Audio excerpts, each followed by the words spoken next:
Hello everyone, thanks for tuning into today's video. We're going to have a look at the weather. 10 to 14 days for today's video. Day 10 will take us to the 14th of April, and we'll be able to extend out beyond that with the extended GFS and ECM ensembles. April traffic of weeks.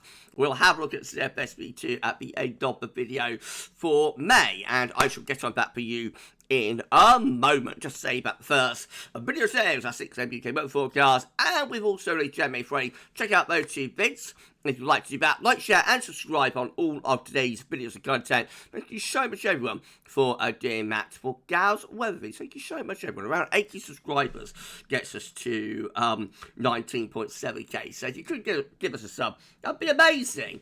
Thank you so much. Right, going to start off with the latest temperature observations from XC Weather. Check this out. We've got 23 degrees at the moment at Lake and Heath. That is more like a middle of the day temperature in early July than early April. So real summer-like warmth and heat across parts of the south today. We've got Luton at 19 degrees. We've got London City Airport at 19. Gatwick is at 19. Barbara is up to 20 degrees. Oxford is at 18. Not quite as warm at Church Northern, but still doing pretty good. That's 16 degrees. 17 at Wittering. Can't see that station. Got to just 12 degrees though at Leek. Into Liverpool, it's 18 degrees up there. Bingley is only at 12 degrees too. Walcott at 14 degrees. But going further north, we've got Redesdale Camp at 11. We've got Aberdeen just at 9 degrees. Really pulled back on the east coast. Bournemouth is at just 8 degrees. Loftus just at 10 degrees as well. And Wick at 9 degrees. So that northeast, of course, it's a lot good with wind coming in off the North Sea. Probably brings some cloud in as well, I would have thought, or certainly mist and murk anyway. Glasgow is at 12 degrees, Belfast at 14, we'll move on from that place. Senny Bridge is at 13 degrees, and Cardigan is at 16 degrees. A few years ago I would have tried to pronounce that, but I've learned my lesson with some of those places. Which ones I can pronounce, and which ones to quickly move on from. Where's that 7 degrees? So 7 degrees only at a Boyne, oh dear. So sorry to anybody watching from a Boyne. So summer-like warmth in the southeast, still winter across eastern Scotland and down the east coast of England. And of course these are the kind of variations that we do get at this time of the year, because the North Sea is still very cold left over from winter. So with wind coming off the sea, particularly if it starts to pick up mist and then those eastern coasts really do miss out. But those of us down in the south and the southeast, well, I'm going to be out in the garden this afternoon once I get this video done. So those of us in the south and southeast, enjoy. Right, central England temperature is now up to 10.2, so turning it into a very warm start to April. That's provisional to yesterday, so the 3rd of April. That's over 2 degrees, above 61 to 1990 average. Goodness gracious me. And that's going to rise even further once today's warmth and heat is taken into account. These were GFS upper air temperature and precipitation ensembles for the next couple of weeks. We're looking at Coventry today. So the red line is a 30-year upper air temperature average for Coventry. And we're starting off above average with the upper air temperatures at the moment. We're saying above average for the next week or so as well. So the peak of warmth, I think, is today. But even so, next week it isn't going to be shabby by any means, and temperatures will still be above average for much of the time next week. It may get warmer actually later on in the week again. But there is a clear marked change here when we get to about the 12th of April. So in about a week's time, we see the upper air temperatures starting to slip backwards, and quite a lot of scatter. So I've still got warmer ensemble members up here, but got a lot of colder ensemble members now appearing down there. Certainly cooler ensemble members, telling us a bit of a change could well be on the way to something rather cooler and maybe rather more showery. Wouldn't necessarily say unsettled, but rather more showery into the second half of April. Precipitation wise, well, we're completely dry for the next week with this ongoing warm upper air, with these ongoing warm upper air temperatures. Beyond that, into the second half month, does look a little bit more showery, but wouldn't necessarily say that is overly wet. Temperature anomalies. Next 5 days up to 9th of April, coming out above average across most parts of the country. Notice eastern coast, though, are pegged back a little bit. 6 to 10 day temperature anomaly, but warmth looks like it's shifting more towards the north and the northwest, cooler in the south and southeast. The 10 to 14 day temperature anomaly goes to the 18th of April. This is a bit of a change, bit of a shocker. Going slightly below average there for England and Wales, but nearer normal for Scotland and Ireland. That is quite a significant change on what GFS has been showing over the past few days. Precipitation anomalies for the next 7 days are coming out drier than normal across all parts of the country, significantly drier than average. The 8 to 14 day precipitation anomaly also looking drier than average. And even 10 to 16 day precipitation anomaly to the 20th of April looks on the dry side. So although it may turn a little bit more showery and not as dry as it is right now, it doesn't look particularly wet. Notice the real wet weather is across much of southern Europe and into the Balkans and eastern parts of Europe as well.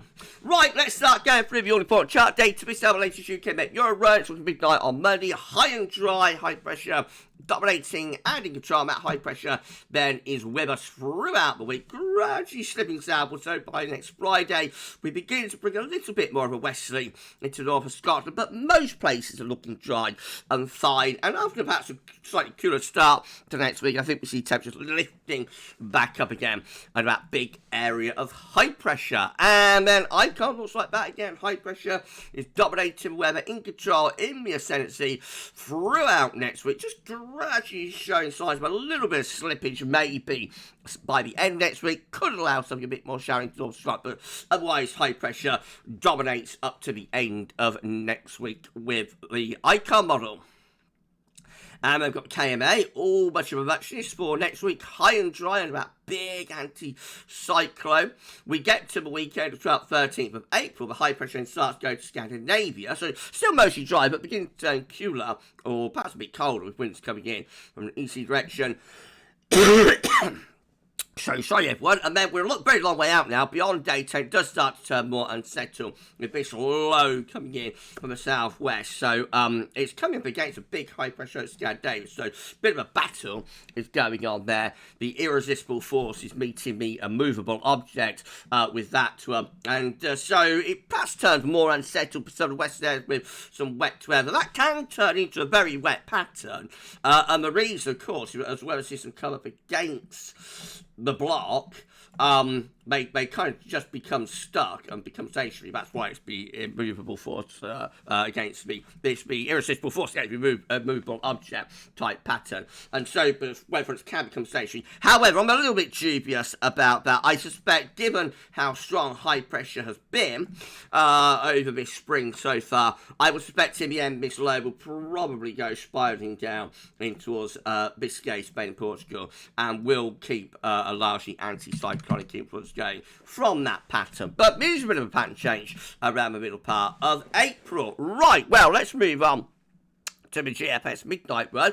Again, we have that large area of high pressure over top of the country on Monday and Tuesday and Wednesday and Thursday and Friday. And into Saturday, lots of ridging still going on. We have got some very cold air though pushing southwards into Scandinavia and Nordic regions and Northern Europe, you'll notice. So that's impressively cold for the 12th of April. -10 and -15 Celsius icebergs are involved in that, with that trough of low pressure across the far northeast Europe pulling down that northerly wind. But we're, as ever, on the periphery of that cold and being protected by this ridge. But we do eventually find that lower pressure starts to develop, and so it doesn't turn particularly cold on this GFS run, I don't think, but it does turn cooler and it does start to turn more showery, not necessarily wet, but it does start to turn more showery, with low pressure tending to be to south of the east, a ridge through the Atlantic going up towards Iceland and Greenland, and pulling in most cool, northeasterly winds. That's how it looks when we get to the end of GFS midnight run. It gets us to the 20th of April, high pressure south, low pressure to the north. We bring the wind in from a westerly direction, so, it'll probably turn it milder again with that, and also dry. There's a brief showery and cooler interruption then around the middle of the month, just after the middle and then we're back into warmer dry this time of midnight run. The GFS 6Z, again, with that big high pressure stationary, more or less, across the country throughout next week. There'll be day-to-day deviations, variations on where the sunshine is and where the highest temperatures are, etc. But the general theme is high pressure throughout next week. Now, into next weekend, 12th, 13th April, high pressure starts to go towards Scandinavia. Again, we've got that big cold pool sitting to our northeast. On this GFS run, we actually start to bring that colder air in from the northeast. So, as I said about the KMA, with that battle between the low pressure and the high pressure, what I expect could happen in the end is that the low pressure just gets pushed down in that direction. Actually, could be the high pressure that dominates the weather. I wouldn't necessarily say we'll be putting in cold air like the GFS 6 does with that mode, just that it keeps it mostly dry and perhaps cooler.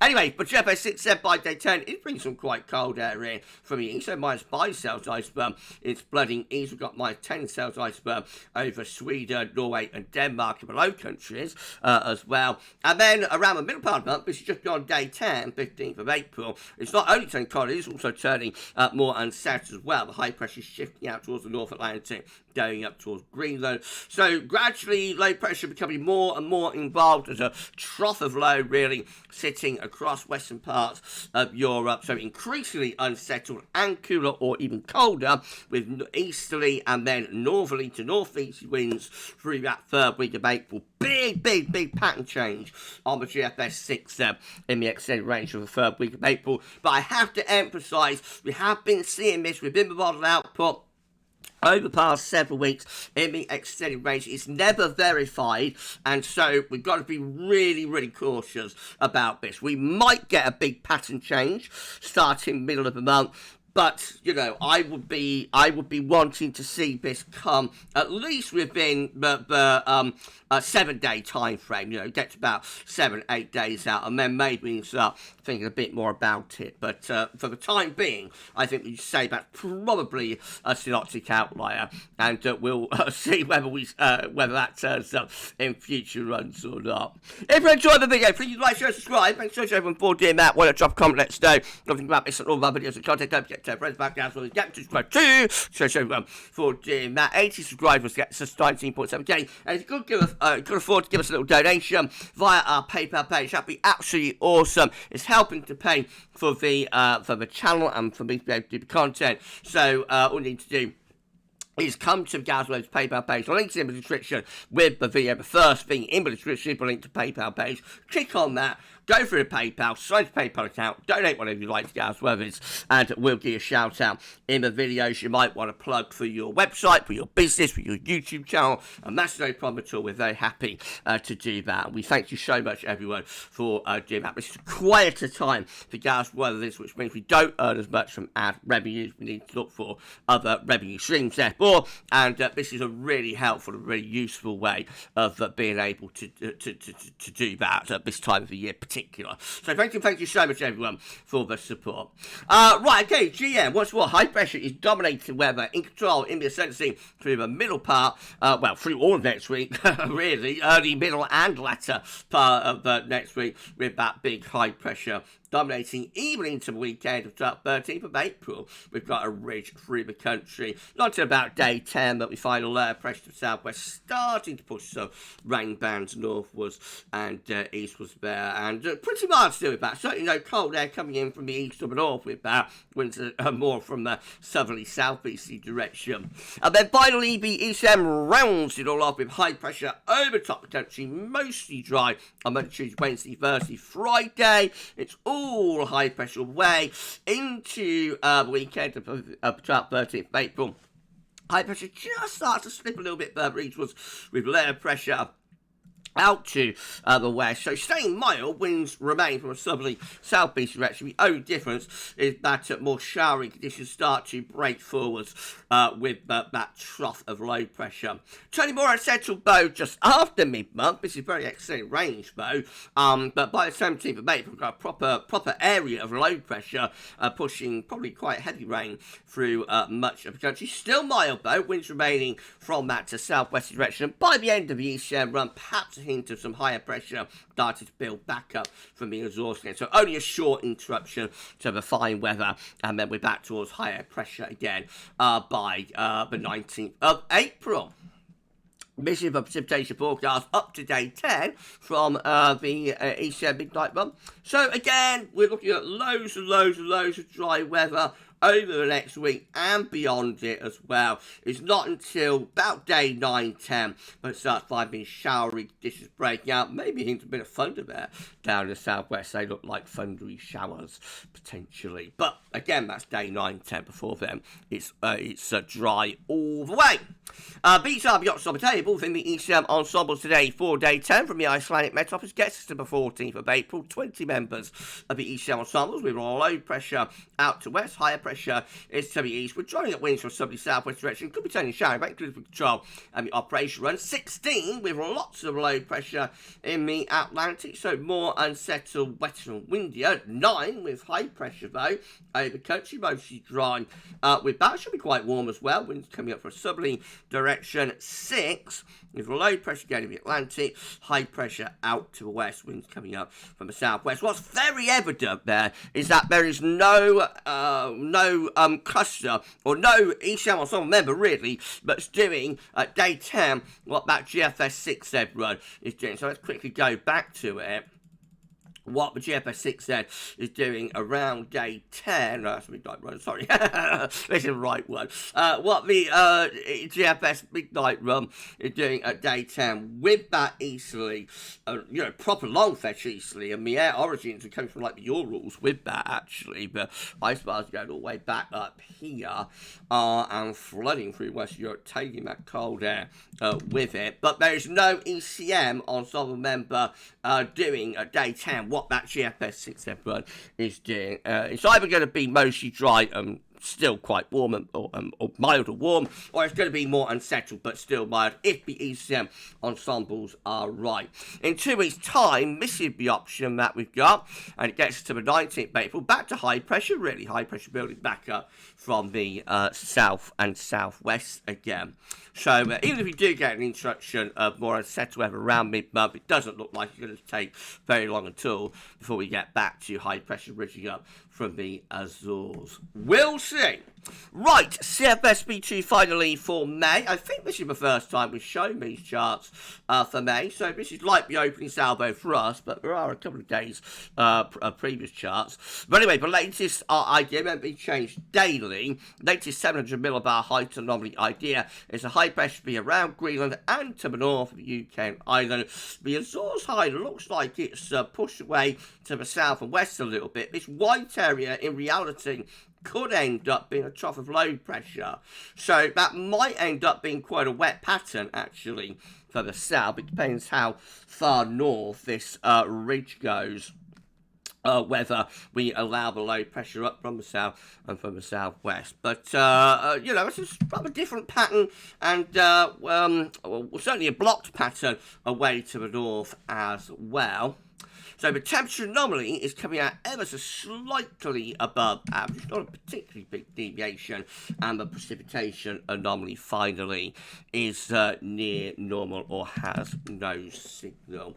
But based on the 700 millibar heights, I'd expect the north to be having the driest weather and the south potentially to be a little bit wetter. We'll see. There's going to be a lot of chopping and changing on that, I'm sure, before we get to May.